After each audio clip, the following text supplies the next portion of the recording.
2026년 3월 15일 예배 하나님 앞에 드리도록 하겠습니다. 다 같이 일어서셔서 예배로 부름을 받도록 하겠습니다. 시작. 우리의 마음을 주님께로 들어올려 함께 고백합시다.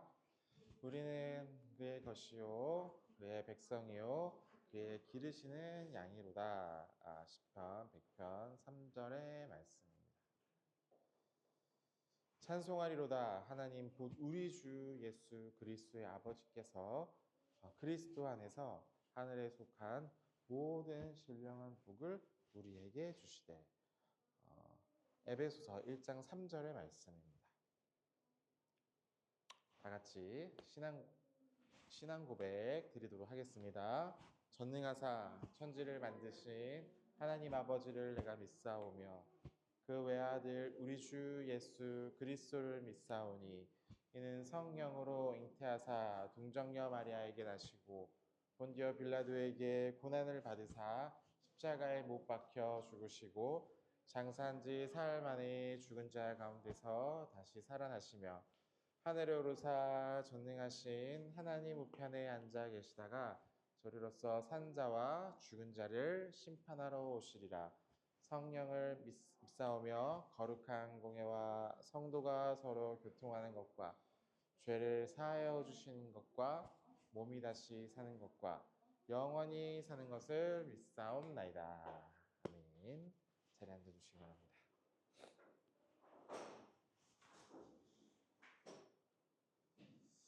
잠언 7장 15에서 23절입니다. 이러므로 내가 너를 맞으려고 나와 내 얼굴을 찾다가 너를 만났도다. 내 침상에서는 요와 또 애굽의 문이 있는 이불을 폈고 또 몰약과 침향과 계피를 뿌렸노라.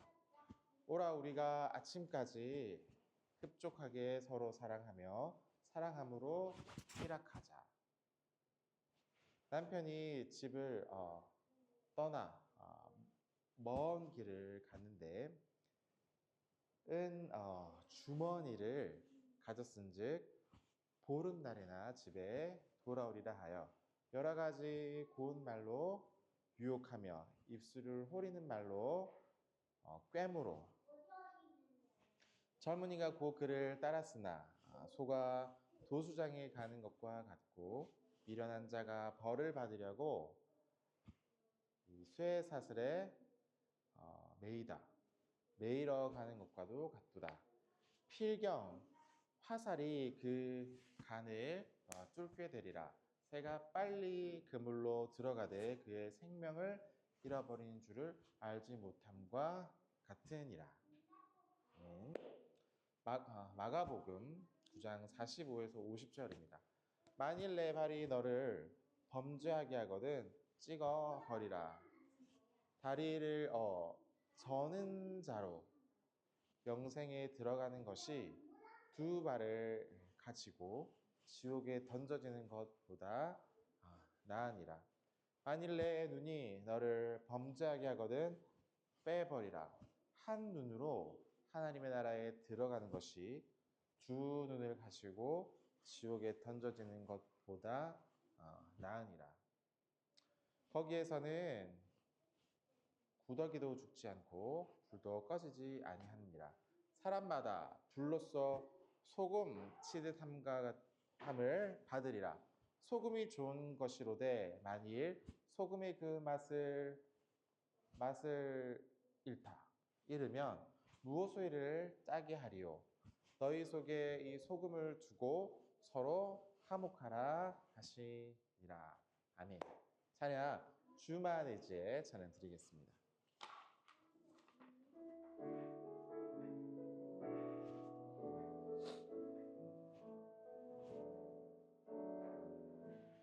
의지했던 모든 것 변해가고 억울한 마음 커져가네. 부끄럼 없이 살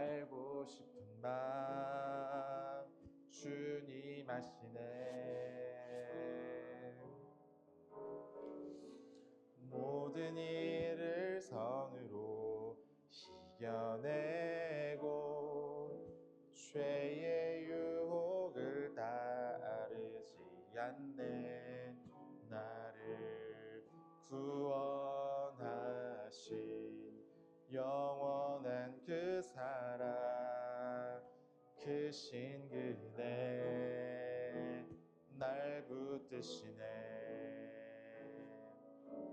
주어진 내 삶이 작게만 보여도 선하신 주 나를 이끄심 보내. 중심을 보시는 주님만 따르네. 날 택하신 주만 의지해. 보이는 상황에 무너질지라도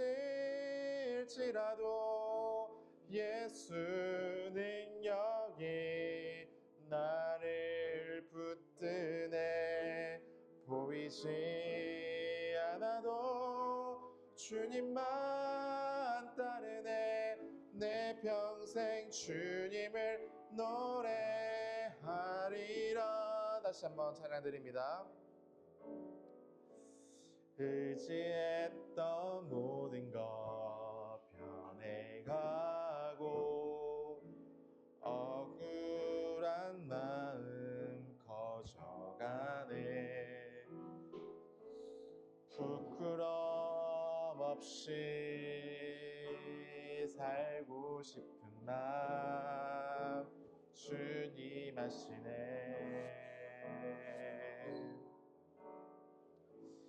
모든 일을 선으로 이겨내고 죄의 유혹을 따르지 않네. 나를 구원하신 영원한 그 사랑 크신 그네 날 붙드시네.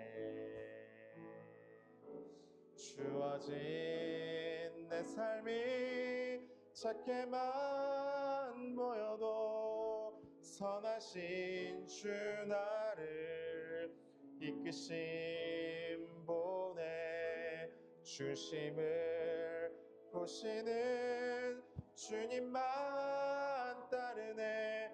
날 택하신 주만 의지해. 보이는 상황에 무너질지라도 예수 능력이 나를 붙드네. 보이지 않아도 주님만 따르네. 내 평생 주님을 노래하리라.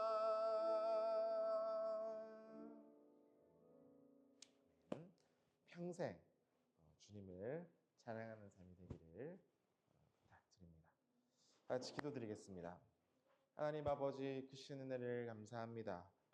내 평생 주님의 은혜를 사모하며 또 그 은혜를 사랑한다 고백했습니다.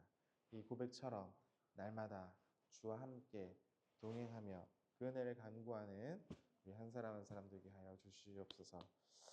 일주일을 돌아보면 참 연약했던 우리의 삶의 모습을 볼 수 있습니다. 그럼에도 불구하고 하나님의 은혜로 이 자리까지 왔음을 고백합니다. 오늘 이 시간 다시 한번 말씀을 통하여 깨닫는 은혜를 허락하여 주시고 말씀이 참 능력 있음을 고백하게 하여 주시며 이 세상이 채우지 못하는 것이 하나님의 말씀 안과 그리고 그 사랑 안에 있음을 알고 깨닫게 하여 주시옵소서. 계속해서 잠언의 말씀을 통하여 지혜에 대해서 배웁니다. 우리에게 이 세상의 지혜는 충분한 것 같습니다. 그러나 하나님이 주시는 참 지혜는 부족하오니 오늘 이 시간 말씀을 통하여 하나님의 참된 지식을 알게 되는 또 깨닫게 되는 은혜가 있도록 도와주시옵소서. 예수님의 이름으로 기도드립니다. 아멘.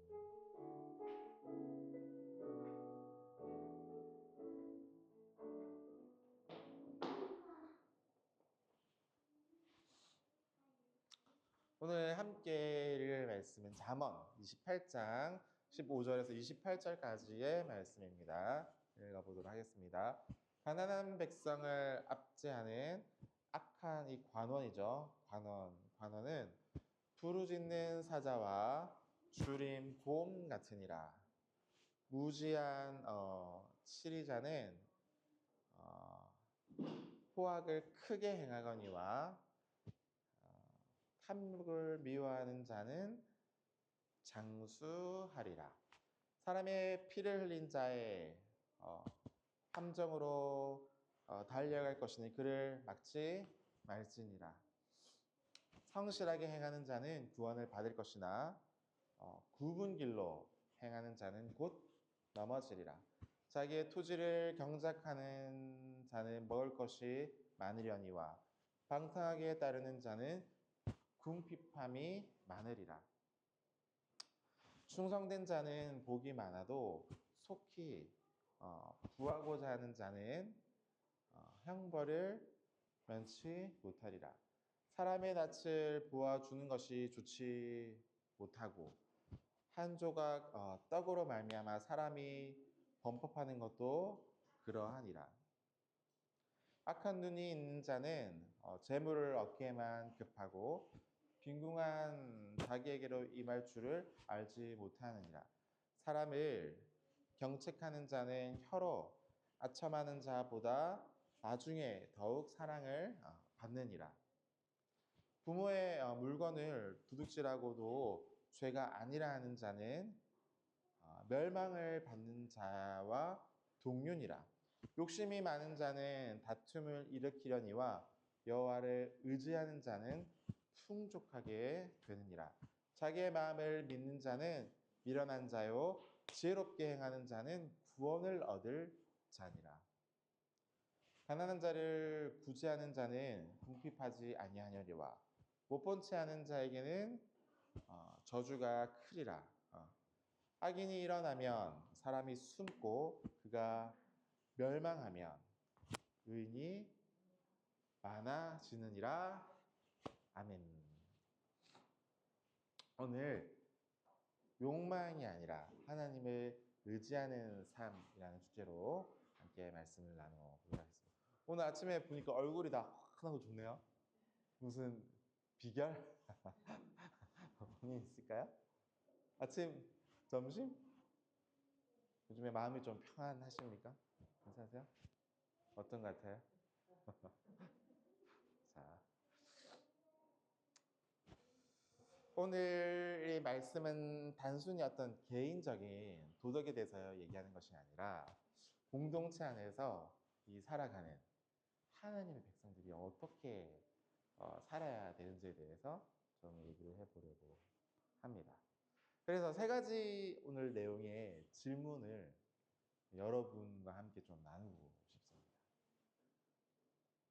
첫 번째, 권력이죠. 권력을 가진 사람은 어떻게 살아야 되는가? 두 번째는 성실한 삶, 요것과 또 욕망의 삶이 이 두 가지가 무엇이 다른가? 세 번째로는 우리는 누구를 의지하며 살아야 되는가에 대해서 함께 나누어 보도록 하겠습니다. 이 잠언은 단순히 옛 어떤 율법 또는 지혜일 뿐만 아니라 지금 우리를 향한 공동체 또 삶의 모습이 어떠해야 되는지에 대해서 설명하고 있습니다. 잠언 28장 15절에서는 이처럼 얘기를 합니다. 가난한 백성을 압제하는 악한 관원은 부르짖는 이 사자와 또 이 굶주린 곰과 같다라고 얘기를 합니다. 결국엔 뭐냐면 이 권력을 가진 사람이 얼마나 이게 타락할 수 있는지에 대한 설명입니다. 원래 이 하나님 말씀에서 보면 이 권력은 하나님께서 맡겨주신, 그러니까 이제 위임되다, 내 것이 아니라 누군가 우리에게 맡겨준 권위라는 얘기입니다.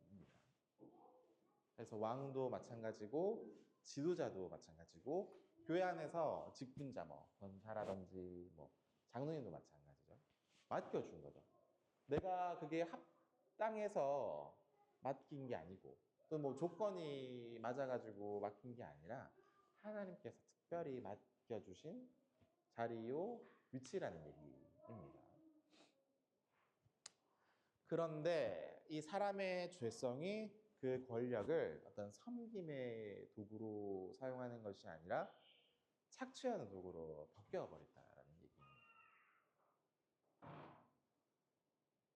그래서 이 악한 지도자에 대한 비유를 얘기하면서 사자가 나오고 곰이 나옵니다. 지금 딱 봐도 무섭잖아요. 이 옛날에는 사자와 곰이 진짜 무서웠던 동물 중에 하나입니다. 요즘에는 뭐 다 동물원에 이렇게 막 갇혀 있으니까 무서워 보이지 않잖아요. 근데 옛날에는 진짜 이게 살아있는 사자, 곰 엄청 무서웠어요. 그런데 이 악한 지도자가 이 모습과 마찬가지다 이래요. 막 크게 막 표하는 사자요. 또 굶주린 곰이다. 굶주린 곰 진짜 무섭거든요. 아세요? 몰라요? 사람을 잡아먹을 정도로 되게 초과해서 행동합니다. 사악합니다. 악한 지도자는 이 백성을 보호하는 게 아니라 오히려 백성들을 잡아먹는 지도자, 또 존재가 될 수 있다는 것에 대한 부정적인 설명인 것이죠. 그래서 이 바빙크라는 사람이 설명하기를 이 사람이 사는 사회에 대해서 설명하면서 이런 방식으로 설명을 합니다. 죄는 개인의 마음뿐만 아니라 사회의 어떤 구조 또 제도 속에서 작동이 된다. 이 죄하면 우리 사람의 마음 안에만 있는 것처럼 보이잖아요. 그게 아니에요. 죄는 우리의 마음 안에 있을 뿐만 아니라 구조, 여러 가지 법, 제도 안에도 숨어 있어서 이 죄된 마음이 이거를 나쁘게 이용할 수 있다. 이런 상황 많잖아요.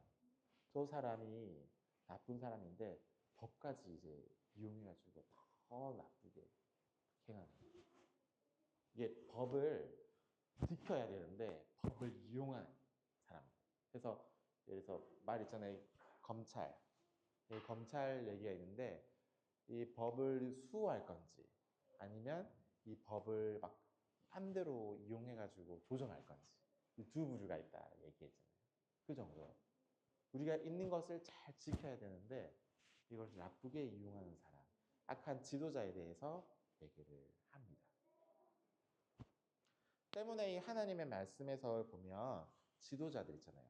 리더자들은 더욱 강한 이 윤리적인 책임을 요구받거든요. 그러니까 저도 마찬가지고 목사도 마찬가지고 뭐 이 나라를 지도하는 뭐 대통령이나 국회의원들도 마찬가지고 중요해서 높은 자리에서 어떤 리더의 자리에 있는 사람들은 그 높은 윤리의식이 필요하죠. 맞잖아요. 아니에요? 맞죠. 필요하죠. 그런데 오늘 이 말씀은 단순히 나라의 지도자만을 향한 것이 아니라 공동체 안에서도 동일하게 적용이 된다는 얘기입니다. 자, 교회의 직분은 뭐예요? 이거는 이게 섬김의 자리죠. 누가 나를 이렇게 섬겨주면 좋겠어라고 자리하는 게 아니라 이렇게 높은 자리에 가게 되면 오히려 잘 섬겨야 되는. 그런데 한국 교회 안에서는 이렇게 직분 맡게 되면 어떻게 돼요? 막 자랑하고 막 누가 알아봐주기를 원하는 마음이 더 크다는 얘기죠.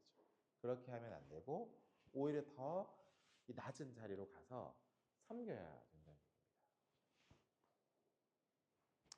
때문에 우리의 이 죄는 이 자리, 그러니까 좋은 영향력을 줘야 되는데도 불구하고 오히려 내가 인정받았으면 좋겠다라는 마음이 더 큰 것이 문제입니다. 때문에 항상 우리는 질문해야 되는 거예요. 나는 공동체를 위해서 이 자리에 있는지 아니면 내 이 자신, 내 개인의 욕심을 위해서 이 공동체나 교회의 자리를 이용하는지를 잘 분별해야 된다는 얘기입니다.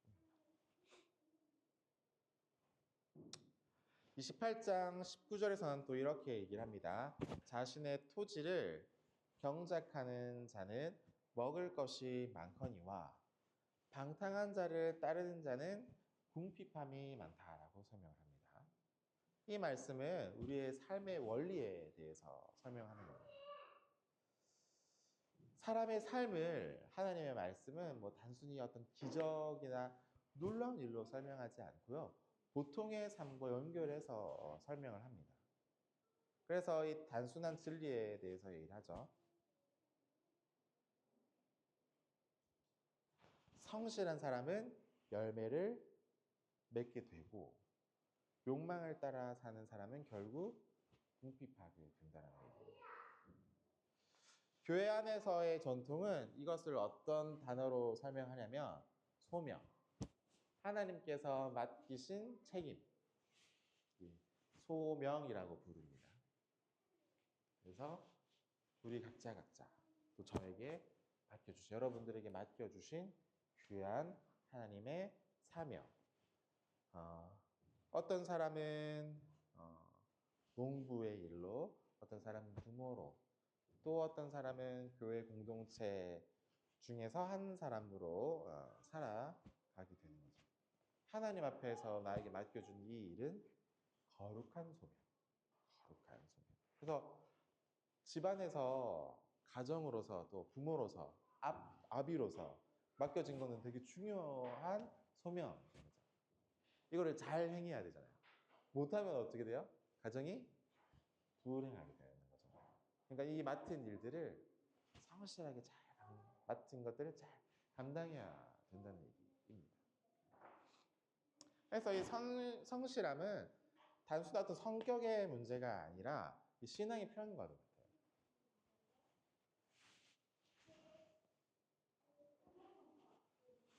이거를 이렇게 맡겨 주셨는데 가볍게 생각하면 어떻게 될까요? 가정이 온전할 수 있을까요? 안 되죠. 문제가 팍팍할 수도 있어요. 또 어떤 문제가 생겼을 때 책임감 있게 이거를 해결해야 되는데 도망가면 어떻게 돼요? 또 가정이 불안하게 되겠죠. 그래서 작은 것이지만 책임감 있게 잘 감당해야 된다는 얘기예요. 이 얘기를 하면서 제가 이제 고등학교 학교 때 우리 전도사님한테 들은 얘기가 생각이 좀 나는데, 어떤 여인인데 우리 그 집에 동네에서 사는 조금 가난한 성도입니다. 근데 이분은 항상 늙었지만 매일매일 성실하게 그 버린 그 종 있잖아요. 종이 이렇게 모아가지고 리어카로 이렇게 끌고 가는 여자분. 근데 이분에 대해서 이 전도사님이 되게 막 존경합니다. 그 외의 이유가 뭐예요? 나에게 맡겨진 일을 성실히 한 모습을 보여줬기 때문에 충분하다고 얘기를 합니다. 그러니까 하나님을 믿는 사람들은 맡겨진 이 일에 작은 것이 하나도 없습니다. 하찮아 보이는 이 일도 중요한 설명이 될 수 있다는 얘기입니다. 누가 되게 어려운 환경에 있어요. 경제적으로 어려요. 돈을 주면 더 좋겠지만 돈이 아니라 관심을 주고 기도하는 일. 이것이 우리에게 맡겨진 소명이라면 더 중요하게 행할 수 있겠죠. 그렇죠? 돈이 꼭 아니더라도 기도하는 게 더 중요한 거예요. 작은 것을 가볍게 생각하지 않고 중요하게 여기는 마음의 태도. 그런데 반대의 모습이 있습니다. 욕망하는 삶의 모습은 어떻게 될까요? 보면 악한 눈이 있는 자는 재물을 얻기에만 급하고 빈궁이 자기에게로 임할 줄을 알지 못한다라고 설명을 합니다. 그러니까 단지 인정받고 싶은 어떤 욕망, 또 이렇게 영향력을 가지고 싶은 욕망, 다른 사람보다 더 이렇게 높아지고 싶은 이 욕심. 결국 이런 욕망은 빼고, 욕망은 이렇게 빼더라도 이거는요, 사람마다 다 괜찮아요. 할 수 있어요. 그런데 이제 심한 거는 더 이제 나아가는 거예요. 여기서 여기로. 이렇게 하는 거죠, 이거. 그럼 결국 어떻게 될까요? 이것을 이루지 못하게 되면. 욕망하는데 이루지 못해요. 어떻게 돼요? 사람이 불안하게 돼요.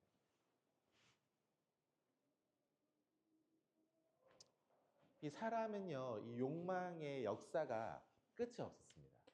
옛날부터. 아주 유명한 사람이죠. 아리스토텔레스.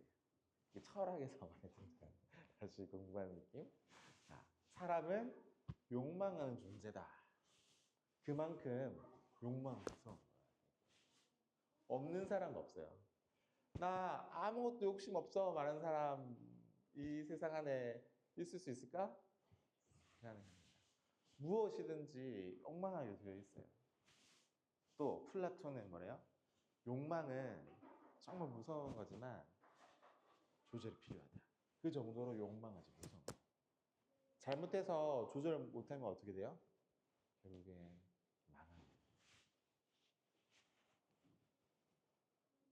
제가 좋아하는 신앙의 선배입니다. 아우구스티누스라고도 부르고 쉽게 바꾸면 어거스틴이라고도 불리는 사람이죠. 자, 이 사람은 무언가를 반드시 사랑하고 욕망해야 된다라고 얘기해요. 그럼 여러분들은 욕망이 없을 수는 없잖아요. 그러면 무엇을 욕망해야 될까? 돈? 돈 되는 거? 뭐를 욕망하고 싶어요?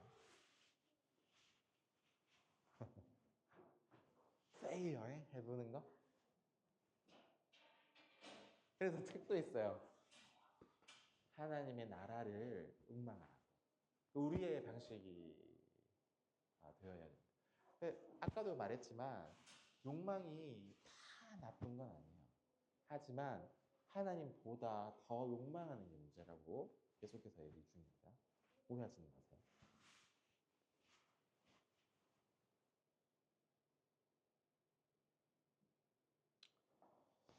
하나님의 말씀은 얘기합니다. 욕망을 따라 사는 삶은 결코 평안함에 도달하지 못한다라고 얘기를 하죠. 오늘 이 말씀 안에서는 공동체 윤리에 대해서 또 얘기를 합니다. 사람은 보통 막 폭력을 하거나 어떤 큰 죄를 범할 때만 그 죄 커 얘기하는 상황들이 많습니다. 하지만 하나님의 말씀 안에서는 관계 속에서 일어나는 작은 거짓말도 매우 심각한 걸로 봅니다. 가끔씩 우리가 이제 거짓말로 도망가는 상황을 마주할 때가 많아요. 여러분은 그럴 때마다 어떻게 선택하세요? 거짓말에서 도망가는 게 낫다. 아니면 작은 거짓말도 하지 않는 게 낫다. 어떤 것 같아요? 안 하는 게 좋은 것 같아요? 여러분 생각 어떠세요? 이 상황이 어떠세요? 작은 거짓말에서 그 잠깐 모면에서 도망가는 게 괜찮아요? 아니면 거짓말 작은 것도 안 하는 게 낫다. 근데 왜 우리 학교에서 배웠는데 좋은 거짓말도 있다고 얘기를 하잖아요. 어떤 것 같아요?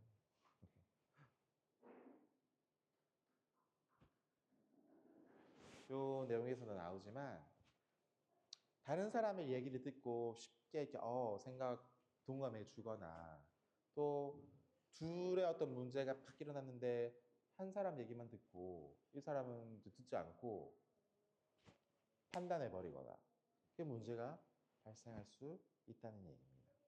이런 판단하는 태도는 공동체를 어렵게 만들 수가 있게 됩니다.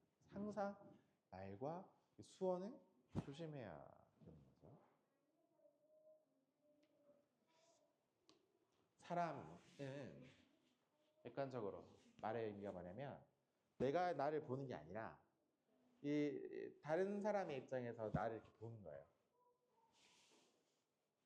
내가 나를 100%잘 이렇게 판단해서 볼 수 있을까요? 어려워요. 내가 무엇이 틀린지, 부족한지 나를 이렇게 보는 상황은 쉽지는 않습니다. 그래서 이렇게 보는 건 어렵다라고 설명을 하면서 우리는 어떤 문제를 발생시키거나 만났을 때에 해석하는 존재라고 해석. 그래서 우리는 사실은 보는 것이 아니라 자기 어떤 생각의 관점 있잖아요. 방식. 이것에 해석된 이야기를 보고 듣고 판단하는 거예요.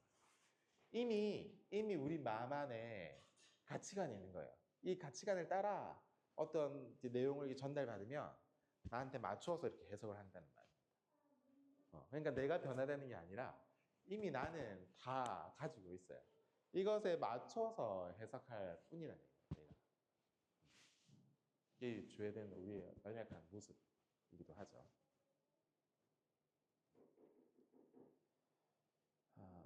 때문에 우리 공동체는 어떤 걸 판단할 때 더 조심해야 하는 겁니다. 그래서 잠언에 대해서 얘기를 하죠.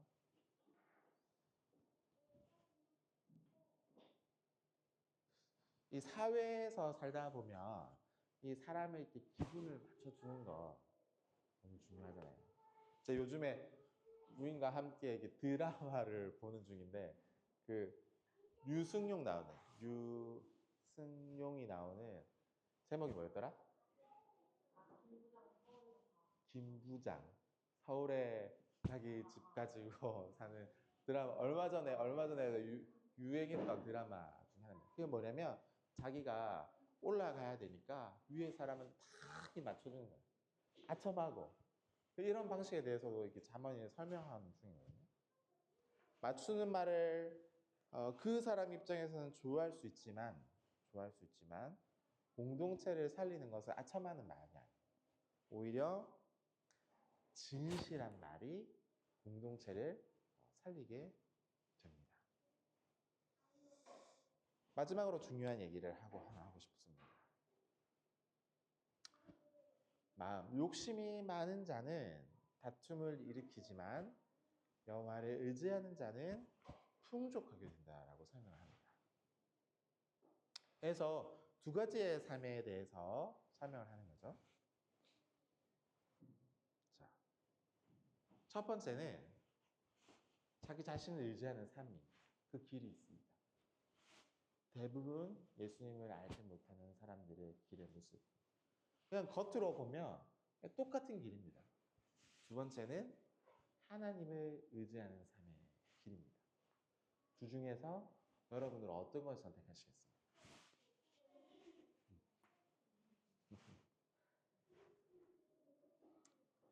보통 하나님을 의지하는 삶은 우리가 어느 정도 이제 익숙합니다. 그런데 반대로 자기를 의지하는 삶의 길은 어떨까 한번 생각해 봅시다.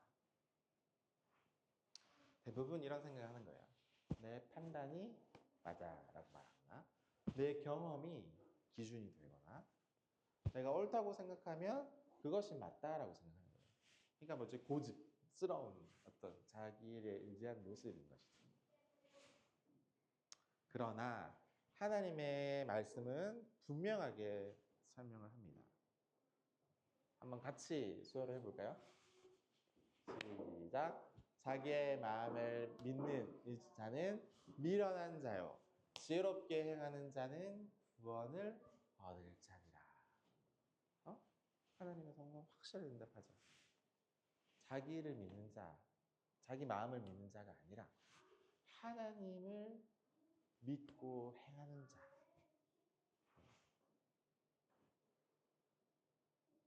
왜 계속해서 반복해서 자기를 의지하지 말라고 설명하는 이유가 있습니다.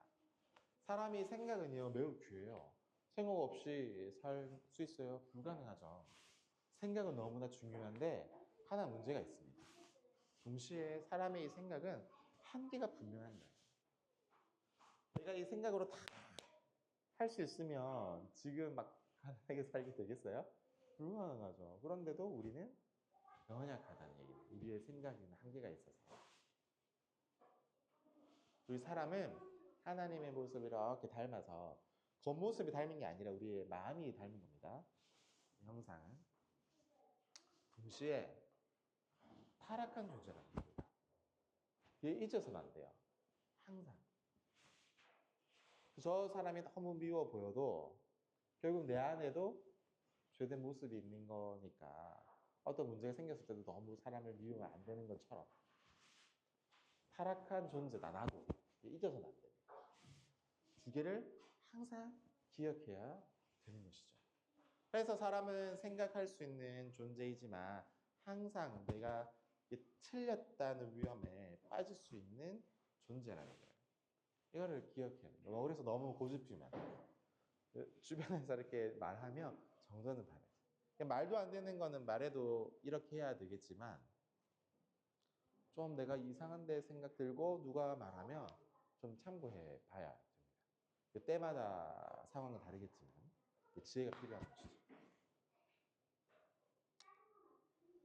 그래서 오늘 말씀은 단순히 어떤 개인적인 교훈이 아니라 이 공동체를 향한 말씀이고, 그래서 신앙은 단순히 어떤 감정이 아니라 하나님의 말씀 앞에 나를 잘 맡기는 태도라는 것이죠. 때문에 이 작은 공동체는 관계랑 수어랑 신뢰가 더 줍니다. 왜일까요? 우리 여기서는 한 사람이 이렇게 빠지면 눈에 바로 보이잖아요. 더 크게 보이잖아요. 그러니까 더 조심해야 된다는 얘기입니다. 그래서 마지막으로 관계와 말과 신뢰가 더욱 중요하기 때문에 이 세 가지를 기억해야 됩니다. 우리가 권력을 가지려는 공동체가 아니기 때문에 우리는 더욱 어떻게 해요? 서로 섬기는 공동체가 되어야 되고, 두 번째로는 우리는 욕망을 따라가는 공동체가 아니기 때문에 성실함을 지키는 공동체여야 되고, 세 번째로는 우리는 자기 판단을 절대화해서 막 억지로 하는 그런 공동체가 아니기 때문에 하나님을 의지하는 공동체여야 한다는 얘기입니다.